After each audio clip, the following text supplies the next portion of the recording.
تو اس معنی میں اسے رب کہا ہے۔ تو لہٰذا اس میں کوئی حرج نہیں ہے کہ کسی کو اس معنی میں رب کہے کہ اس چیز کی تربیت کرنے والا ہے، دیکھ بھال کرنے والا ہے۔ اور تیسری بات یہ ہے کہ اگر رب کے ظاہری معنی دیکھے جائیں تو قرآن مجید میں خود اللہ تعالیٰ نے کسی اور نے نہیں بلکہ خود اللہ تعالیٰ نے غیر اللہ کو رب کہا ہے۔ مثلا سورہ توبہ کی آیت نمبر 31 میں ہے کہ اتخذوا احبارہم ورہبانہم اربابا من دون اللہ، کہ انہوں نے اللہ کے علاوہ اپنے علماء اور راہبوں کو اپنا رب بنا لیا ہے، حالانکہ یہ کیا کرتے تھے، اس لیے اللہ نے ان کو کہا ہے کہ رب بنا کر رکھا ہے، چونکہ ہر بات ان کی مانتے تھے، کیونکہ اپنے قوانین اور اختیارات، مذہب وغیرہ سب کچھ ان کے ہاتھ میں دے رکھا تھا۔ حضرت یوسف علیہ السلام نے اب اپنے لیے عزیز مصر کو رب کہا ہے یا نہیں کہا، لیکن وہ جو دو قیدی تھے جنہوں نے خواب سنایا تھا ان میں سے ایک کو کہا کہ سورہ یوسف آیت نمبر 41 میں یا صاحبی السجن اما احدکما فیسقی ربہ خمرا، اے میرے زندان کے ساتھیوں، تم دونوں میں سے ایک تو اپنے رب کو شراب پلائے گا۔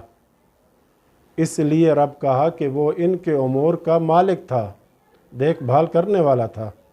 پس نتیجہ یہ نکلا کہ ان تمام موارد میں جو رب کا معنی ہے وہ ہے تدبیر کرنا، نظام چلانا، کسی چیز کی ذمہ داری سنبھالنا، اس معنی میں۔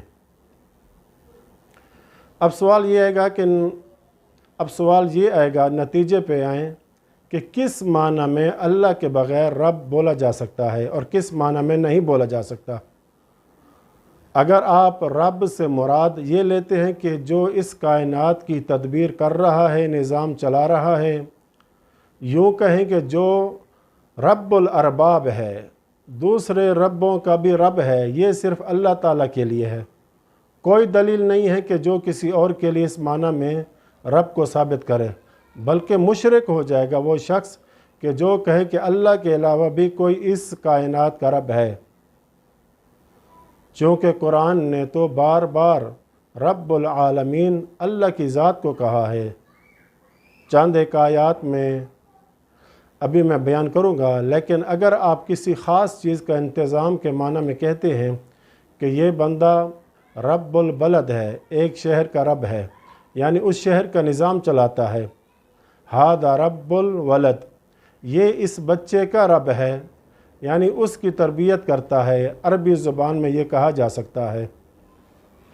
لیکن رب العالمین پوری کائنات کا رب، تدبیر کرنے والا، نظام چلانے والا صرف اور صرف اللہ کی ہی ذات ہے، کسی اور کے لیے ایسا کہنا جائز نہیں ہے۔ سورہ نوح کی آیت نمبر 10 میں ہے کہ فَقُلْتُ اسْتَغْفِرُوا رَبَّكُمْ إِنَّهُ كَانَ غَفَّارًا يُرْسِلِ السَّمَاءَ عَلَيْكُمْ مِدْرَارًا وَيُمْدِدْكُمْ بِأَمْوَالٍ وَبَنِينَ وَيَجْعَلْ لَكُمْ جَنَّاتٍ وَيَجْعَلْ لَكُمْ أَنْهَارًا، اور میں نے کہا اپنے رب سے معافی مانگو، وہ یقیناً بڑا معاف کرنے والا ہے، وہ تم پر آسمان سے خوب بارش برسائے گا، وہ اموال اور اولاد کے ذریعے تمہاری مدد کرے گا اور تمہارے لیے باغات بنائے گا اور تمہارے لیے نہریں بنائے گا۔ ان آیات سے معلوم ہوا کہ یہ سب کام جو ذات کر رہی ہے وہ رب ہے کہ جو اللہ کی ذات ہے۔ گویا اس آیت میں پہلے رب کہا، پھر رب ہونے کی دلیل بیان کی۔ وہ کیا دلیل ہے؟ کہ اللہ ہی رب ہے، اس لیے کہ وہی اولاد دے رہا ہے، وہی نہریں جاری کر رہا ہے، وہی بارشیں برسا رہا ہے، سارا نظام اسی کے ہاتھ میں ہے۔ سورہ سبا کی آیت نمبر 15 کُلُوا مِن رِزْقِ رَبِّكُمْ وَاشْكُرُوا لَهُ بَلْدَةٌ طَیِّبَةٌ وَرَبٌّ غَفُورٌ، اپنے رب کے رزق میں سے کھاؤ اور اس کا شکر ادا کرو، ایک پاکیزہ شہر ہے اور بڑا بخشنے والا رب ہے۔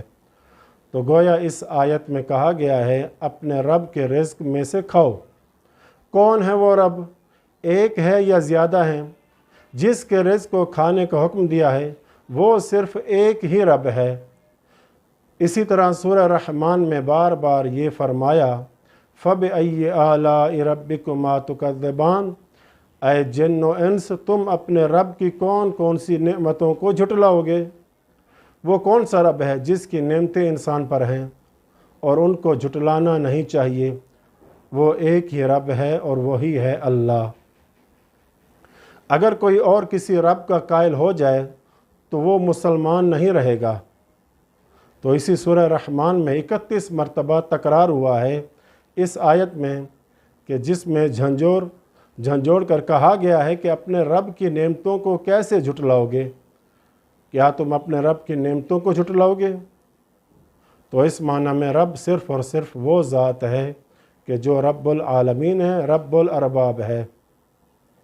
باقی جو ہے کسی خاص چیز کے لیے اضافت کے ساتھ اسے مضاف کر کے کہنا کہ یہ اس چیز کا رب ہے، یعنی پالنے والا ہے اس چیز کا۔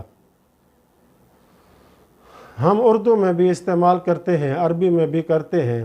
مثال کے طور پر میں کہتا ہوں کہ میرا پالنے والا میرا یہ چچا ہے، میرا پالنے والا والد ہے، اس کا والد فلاں ہے۔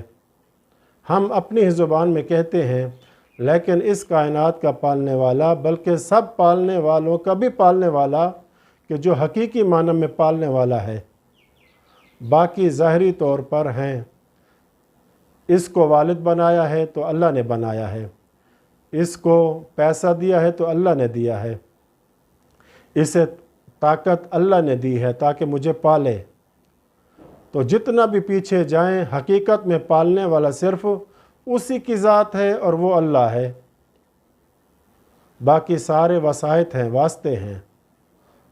تو آپ کہہ سکتے ہیں کہ اگر رب سے مراد آپ لیتے ہیں کہ کوئی واسطہ بن جائے کسی کے لیے تو اس معنی میں آپ کسی اور کو کہہ سکتے ہیں، لیکن رب اس معنی میں کہ جو ذاتی طور پر تمام طاقت کا مالک ہے اور پالنے والا ہے اور نظام چلانے والا ہے، کسی اور کی طرف محتاج ہوئے بغیر ایسا کر رہا ہے، وہ صرف اور صرف اللہ کی ذات ہے۔ اس معنی میں رب کسی اور پر نہیں بول سکتے۔ تو بات کا خلاصہ نکال کر میں بات کو یہاں ختم کرتا ہوں کہ جو مولا علی علیہ السلام کو رب کہتے ہیں وہ اگر اللہ تعالیٰ کے معنی میں لے کر آتے ہیں تو یہ واضح شرک ہے اور کفر ہے، کیونکہ اللہ ساری کائنات کا نظام خود سے چلا رہا ہے۔ جس طاقت سے چلا رہا ہے وہ قوت اور طاقت اس کی اپنی ذاتی ہے، اور دوسرا یہ کہ وہ کسی کا محتاج نہیں ہے۔ اب یہاں پر آئیں کہ مولا علی علیہ السلام کو جو رب کہتے ہیں کہ وہی کائنات کا نظام چلا رہے ہیں جیسے کہ یہ لوگ کہتے ہیں، تو مولا علی علیہ السلام کے پاس آیا جو قوت اور طاقت ہے وہ کیا ذاتی ہے؟ کیا مولا علیہ السلام اللہ کے محتاج ہیں یا نہیں؟ جی بالکل اللہ کے محتاج ہیں، اور نہ ہی مولا علی کی طاقت و قوت ذاتی ہے۔ یہ طاقت بھی یہ قوت بھی اللہ کی طرف سے دی ہوئی ہے، اور یہ قوت و طاقت بھی محدود ہے مولا علی کی۔ جبکہ ہم جب اللہ کو رب کہتے ہیں تو وہاں دونوں چیزیں نہیں پائی جاتی۔ ایک یہ کہ وہ اللہ کسی کا محتاج نہیں ہے، اور دوسرا اس کی قدرت بھی لامحدود ہے، اور یہ قدرت و طاقت بھی اس کی اپنی ذاتی ہے۔ ہاں اللہ تعالیٰ مولا علی کے وسیلے سے کائنات کا نظام خود سے چلا رہا ہے۔ بے اولادوں کو اولاد دیتا ہے تو مولا علی کے وسیلے سے، بیماروں کو صحت یاب کرتا ہے تو مولا علی کے وسیلے سے، بارشیں برساتا ہے تو مولا علی کے وسیلے سے، جیسا کہ زیارت جامع کبیرہ مفاتیح الجنان صفحہ نمبر 1061 میں یہ جملہ موجود ہے، بکم فتح اللہ و بکم یختم۔ اے اہل بیت رسول، اللہ نے آپ کے ذریعے سے اس کائنات کا آغاز کیا ہے اور اختتام بھی تمہارے ذریعے سے ہی کرے گا۔ وَبِكُمْ يُنَزِّلُ الْغَيْثَ، اللہ آپ کے ذریعے سے بارش برساتا ہے۔ وَبِكُمْ يُمْسِكُ السَّمَاءَ أَن تَقَعَ عَلَى الْأَرْضِ إِلَّا بِإِذْنِهِ، اس نے آپ کے ذریعے سے آسمان کو روکے ہوئے ہے تاکہ زمین پر نہ آ گرے مگر اس کے حکم سے۔